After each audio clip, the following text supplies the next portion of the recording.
Good afternoon or good morning. We are delighted to have you joining us for this first official Readiness Project event. I know we had hoped to, many of us, be together today in Louisville for the kickoff of the Ready by 21 national meeting. And I must say, I'm just smiling as I look at the chat box and see how many of us are coming together now. It is always like a family reunion, and I feel like we're doing a little bit of a family reunion here in a virtual space. Many of you we were able to spend time with together back in November in Pittsburgh, where we introduced the ideas of the Readiness Projects. It was just as we were beginning to get some funding to be able to do this work together. That was a lot of a volunteer and shareware kind of event with all of you that were involved. But we used that meeting to really gauge interest in working together and thinking about how do we leverage science findings from a lot of the recent consensus building efforts, the National Commission on Social, Emotional, and Academic Development, the Science of Learning and Development Alliance, the recent Promise of Adolescence report, and others that are really having people think about how to change the narrative around where, when, how, and why, and with whom we need to invest to ensure that each and every young person really realizes their potential to thrive. How do we make sure that this happens, and how do we work together? Themes from that meeting and subsequent discussions with many of you really reinforce this idea that we posed there of what are some things that we can do together that really help to advance kind of stickier narratives about how science and research on learning and development happen, how they can be used to really advance equity and thriving, how we really amplify the voices of youth and community leaders and ask how a more robust approach to equity and thriving can support and refine their agendas. How do we get a deeper understanding of the essential role of all adults in all settings, when, where, and with whom learning happens, and really prioritize efforts to recognize and act upon their perspectives? And then this is one that sort of came up in that meeting, I'm going to add it as a fourth, was how do we articulate the need to advance this idea of a thriving youth field? Kind of similar to what we have in early childhood, but something that really is working to align work within and across systems. As we've talked with you and really been thinking about how to spark those kinds of connections and unleash energy, we've made these the project priorities for the Readiness Projects. We know that we're putting out some pretty bold statements, and we don't think you'll be surprised if you know how the forum is and how we like to do business. Here's what we're thinking about. How can we dramatically change the odds for children and youth if we commit to upend inequities, embrace science-informed strategies, and work together to really accelerate progress? Changing the odds for young people rather than just helping individual young people beat the odds, that's long been our clarion call and the work that we've all done together with you over the years. How do you really align across this work? And how do you do it in a way that really starts with young people at the center as a way to help people understand the need for that whole child, kind of whole community approach that really builds those bridges in the work and puts young people at the center, not systems at the center. As we start this work together and really trying to support the work that you're doing, also probably no surprise that we had to reach out to some partners to be able to do it. Our coordinating partners in this work are the National Urban League and the American Institutes for Research. And we have partners with us here this morning to help tee up the conversation that we hope to have with you today. In today's conversation, we will be doing this in some short segments. And so we're starting with our conversation with the Readiness Project partners, moving into a focus on relationships and why they really matter, and then having a conversation about, especially given these times, the conversations folks are having of what does summer look like in a year like this? So we'll be having that conversation and then doing a wrap up with a number of our partners that have been really having ear to the ground in the policy space and helping us think about what are some of the actions we need to be taking near term and longer term to really make a difference. I am going to ask my friends from the National Urban League and American Institutes for Research to join, and I think Hal is going to be up first. Hal is the EVP for Education and Development Health, the National Urban League. He's been leading a small but mighty team there that keeps their feet on the ground and their eyes on the bigger prizes. You were an active participant, Hal, in the Seed Commission, co-chairing the Equity Working Group. You're actively now working as an advisor with the SOLD Alliance. And you've had a long-standing commitment to staff and support the Table of Equity and Social Justice organizations and work in partnership in all of those efforts. You have an extraordinarily full plate. I know the hours that you keep. With everything else on your plate, why did you think it was important to add this partnership and be a part of this coordinating team for the Readiness Projects? How is this really helping you think about and accelerate the work that you think is most important right now? Thanks, Maria. I mean, I think it's fairly clear to everyone at the National Urban League and with all of our affiliates across the affiliate movement that what we are not just advocates, civil rights advocates, equity advocates, but we also deliver programs. And in the delivery of those programs, in our equity work, in the work that we do across other areas such as workforce development and health, we're very clear that we need to work comprehensively. And the Readiness Project for us is exactly that. It's the opportunity to tie together the science, what we know, what has been proven, with some of the things that we know from our practice. You know, we're very clear that while not everything is going to be gold standard research, that there are things that we learn in our programs that most of the folks here on this call also recognize in their programs as things that work, things that are impactful for our communities. And we see this as an opportunity to blend our practice work, our policy work, our equity work, all together with a real clear sense that we can do more to bring about a more robust equity by focusing on all three things simultaneously and by inviting in conversations that focus on solutions and not just analysis. You know, the analysis is very, very important, but we want to make sure that there are opportunities for young people that cut across funding lines, that cut across what might be a traditional sector, after school versus workforce development versus summer youth employment. These are all opportunities for the folks on this call and the folks who work in the sector to really think about our work in a different fashion, perhaps a fashion that allows us into the education conversation. So for the National Urban League and many of you, I would imagine, education is not the same thing as schooling.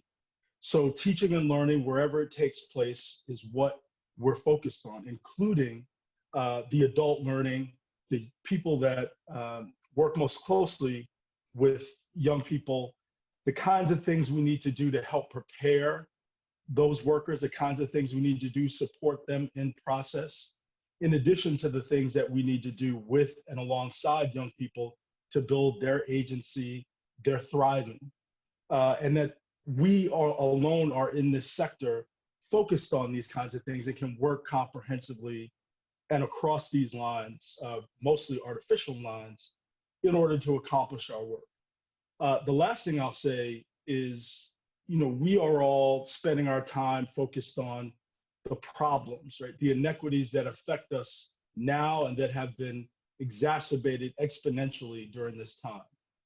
However, we mustn't lose sight of the persistent inequities that have remained for decades, unremarked upon and seemingly unremarkable, but devastating in that they have most clearly been understood as part of the normal that we seek to get back to. So there are certain pressure points that have emerged and become starkly clear during this time of the pandemic, but there are underlying things that we believe the Readiness Project can help us address that have been a part of the normal, of the status quo, that we'd like to upend, challenge, and bring about additional quality, equity, and thriving in our work.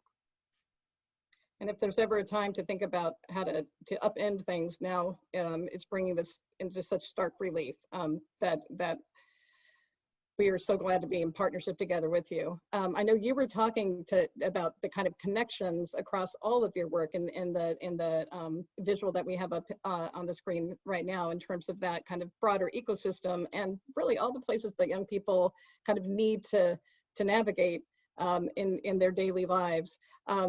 That piece I've heard you talk about so much is that it really does have to start with a focus on the young people and on the families and communities as the center of this work.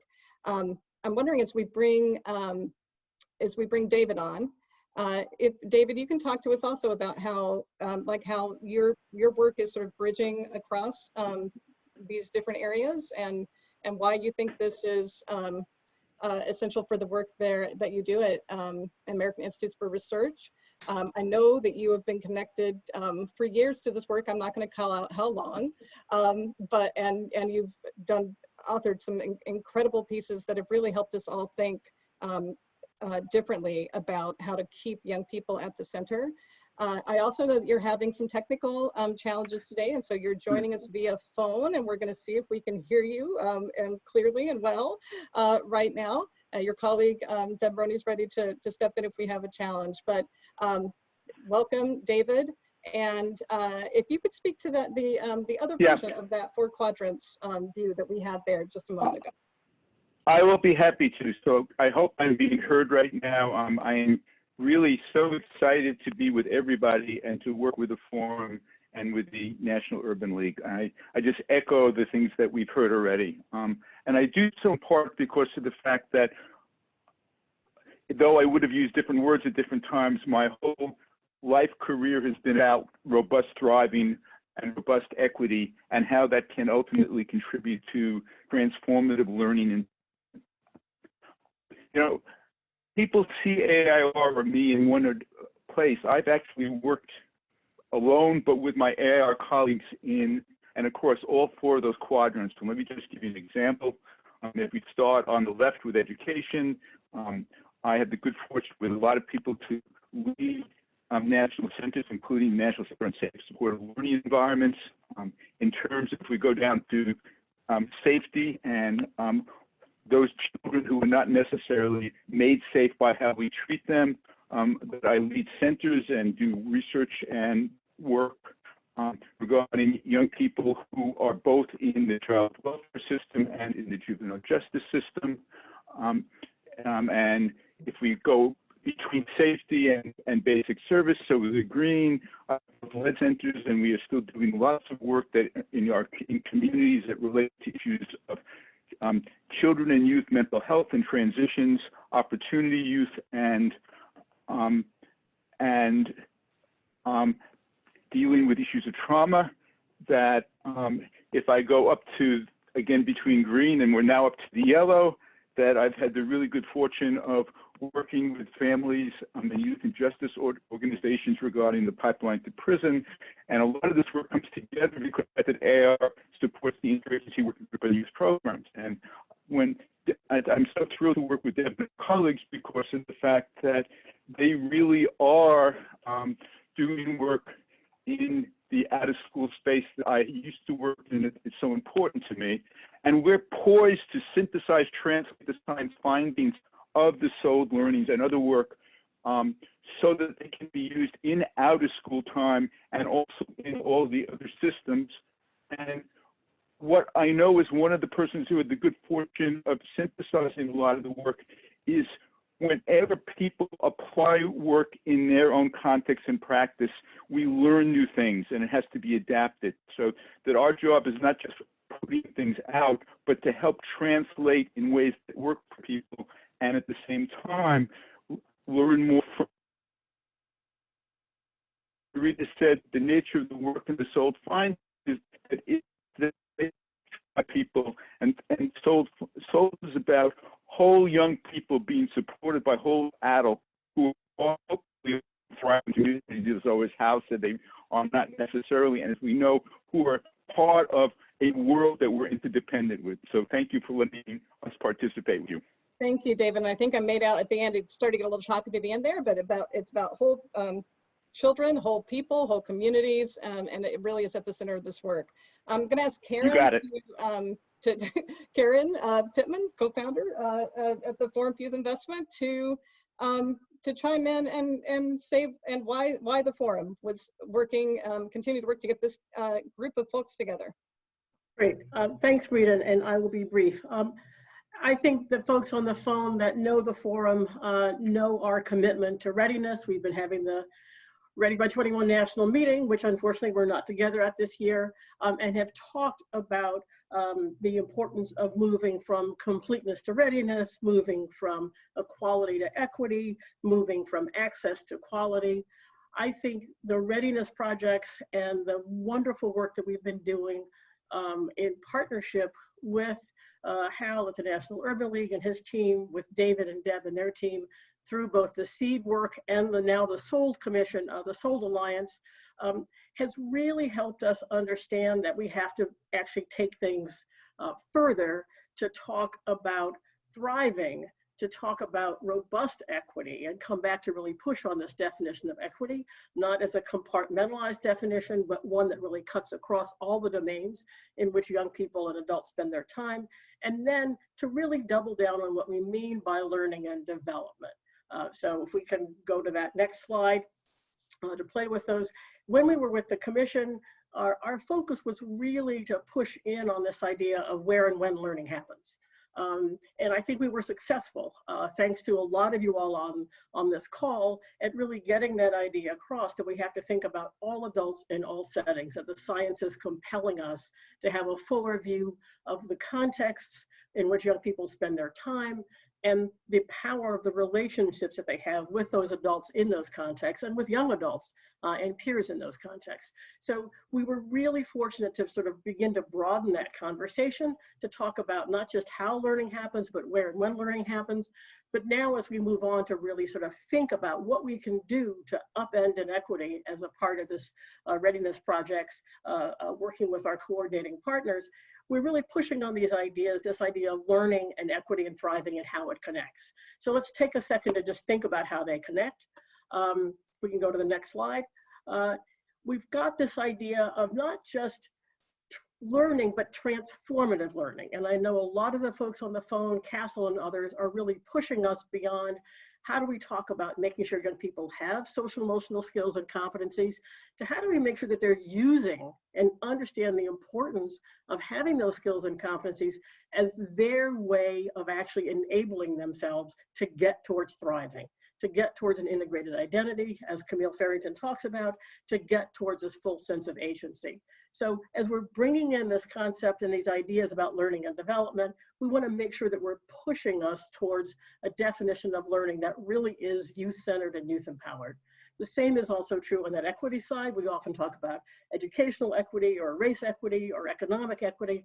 All of those domains are critical for thriving. And so what we see is we have these enablers that need to be kicked in. When we help young people really become sort of full agents of their own learning, we're really helping them move their individual enablers towards being thriving youth. When we help really at the broad societal level address these huge drivers of inequity across our systems, we're also clearing the path for young people to move towards thriving, other things being equal.